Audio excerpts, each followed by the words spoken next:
E aí, o Sebrasp pune ou não pune o subentendido, o pressuposto, a elipse, a estrutura às vezes até mesmo zeugmática?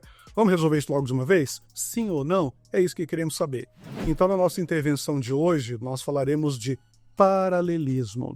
O que é o erro de paralelismo? O erro de paralelismo ele pode aparecer em diversas configurações em que você não equilibra os elementos sintáticos ou morfológicos dentro de uma construção da frase. Complexo? Às vezes sim, e às vezes até piora, porque você tem falsos paralelismos, você tem paralelismos de naturezas argumentativas que vão para a análise do discurso. Enfim, o universo gigantesco da língua portuguesa, mais uma vez no seu colo. Mas a nossa pergunta é única. O Sebrasp pune ou não paralelismo? E aí eu preciso comprovar. Eu preciso mostrar para você a partir de uma situação real de concurso, pelo menos. Eu preciso ter entrado com o recurso alegando que gramático X, Y, Z, ou que diversos gramáticos entendem que o paralelismo ele é um subentendimento, e eu preciso da resposta da banca para falar para você. Ou seja, você vai acreditar pura e simplesmente naquilo que eu estou comentando? Não. Então, o nosso processo é caso real, recurso apresentado, posicionamento da banca e análise do espelho de correção. Vamos lá, vamos começar?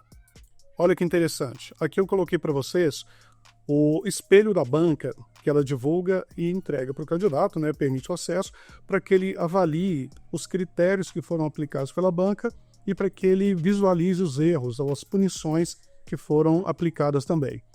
O nosso alvo, neste momento, apesar de nós termos aqui diversos apontamentos de linhas com falhas, se você der uma olhadinha aqui, você vai perceber, olha só, a banca ela divulga no espelho de correção o nome do tópico como aspectos microestruturais.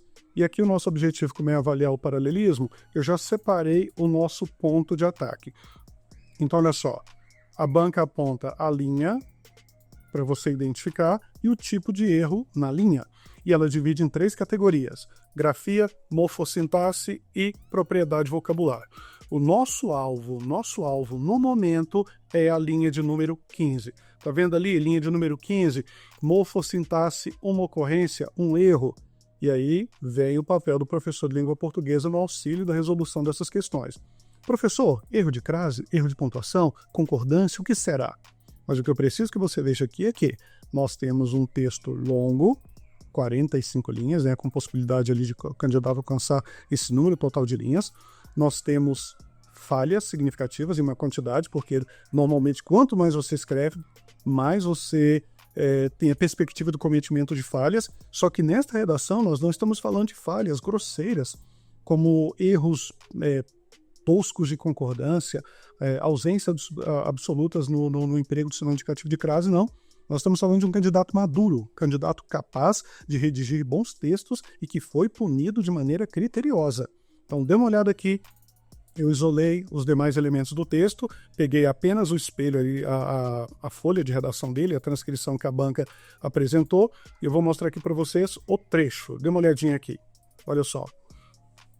Aqui nós temos na linha 15, eu até poderia ter pegado um pouquinho ali para aparecer, mas foi mais interessante não colocar. Na linha 15, aqui está o trecho que o candidato escreveu.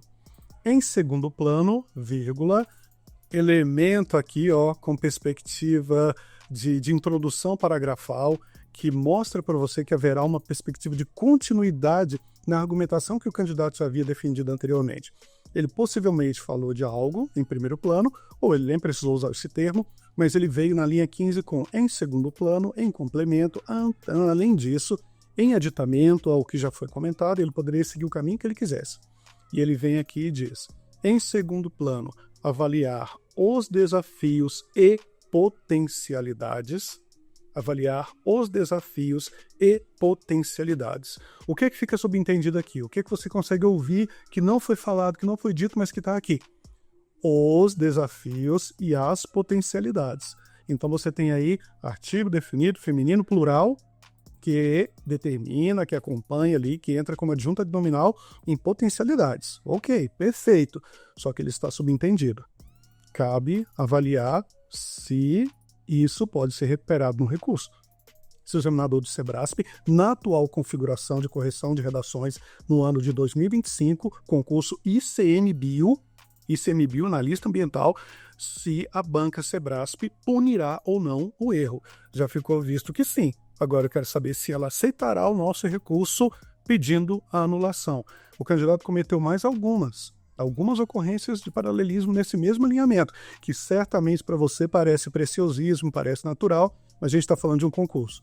Concurso que vai te pagar R$ 26.800 de salário inicial. Então, é óbvio que o examinador ele vai colocar o critério num patamar mais elevado. Vamos dar uma olhada aqui?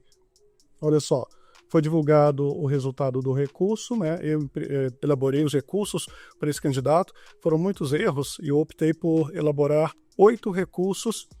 E desses 8 não, desculpe, foram 12 recursos. E desses 12 recursos, 8 foram acolhidos. Então, dá uma olhadinha aqui. Linha 15, resposta da banca. Resposta da banca que foi liberada no ambiente do aluno. Resposta da banca. Recurso indeferido, obviamente negado. O erro de morfossintaxe deve-se à falta de paralelismo. Afastei um pouquinho aqui para poder ler. Deve-se à falta de paralelismo. Simples assim. E olha só, na linha 25, o mesmo recurso foi elaborado, pedindo de novo esse resgate de nota, recurso indeferido. O erro de morfossintaxe deve-se à falta de paralelismo sintático.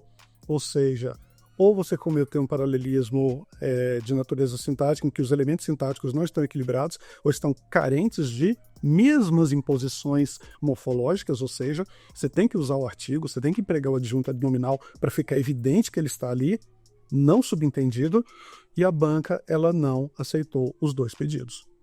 A banca não aceitou. Então a gente está falando aqui de uma relação muito simples. Observe comigo. O candidato cometeu uma falha de paralelismo, a banca puniu a falha de paralelismo, foi solicitado por recurso a reversão dessa punição e a banca negou e a banca justificou o motivo da negativa. Então, de uma vez por todas, quer ser aprovado no concurso, está se preparando para a prova objetiva, inicie a sua preparação para a etapa discursiva. Não permita que a sua reprovação ocorra por décimos, por notas ínfimas. Não dê para o examinador o prazer de punir questões que são corrigíveis. Os temas certamente serão mais desafiadores. Então você não pode, na linguagem, cometer falhas que levem à punição. E aí embaixo tem o recurso aí da linha 27 que foi deferido no meio daqueles 8 que eu comentei com você. E aí o que mais alegra é o seguinte: candidato estava fora do número de vagas, está dentro. Até o próximo encontro.